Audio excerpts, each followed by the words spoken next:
بتحس ساعات برغبة ملحة جوه دماغك إنك تسرق، وبعد ما تسرق على طول تحس بهدوء وطمأنينة وراحة، وبعدها ترجع تحس بالندم. لو ده عندك ما تخافش، انت مش حرامي. ده هنا اسمه عندنا في الطب النفسي اضطراب السرقة القهري. اللي عنده الحالة دي مش بيسرق علشان القيمة المادية او الفلوس للشيء نفسه، ولكن علشان في دوافع نفسية أقوى منه، وبعدها بيفضل عايش بذنب السرقة بشكل كبير جدا، وممكن تأثر على حياته المستقبلية بشكل كبير، ويبدأ يدخل منها على اضطراب نفسي تاني زي الاكتئاب أو القلق أو التوتر.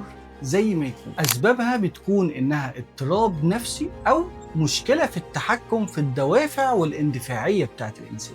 وهنا العلاج بتاعنا بيتم عن طريق محورين: العلاج المعرفي السلوكي والعلاج الدوائي. هنا لازم نوضح نقطة كبيرة قوي، ان انت لو بتعمل اي تصرفات او سلوكيات انت مش فاهمها، مش معناها ابدا انك شخص سيء، معناه بس ان انت محتاج تفهم وتتفهم ايه المشكلة اللي عندك وازاي نحلها. واحنا في يوتوبيا معاك لحد بر الامان، لحد ما تقدر تفهم نفسك ودوافعك وتقدر تغير السلوكيات اللي بتسبب لك الأذى النفسي. يوتوبيا، مكانك الآمن للعلاج النفسي.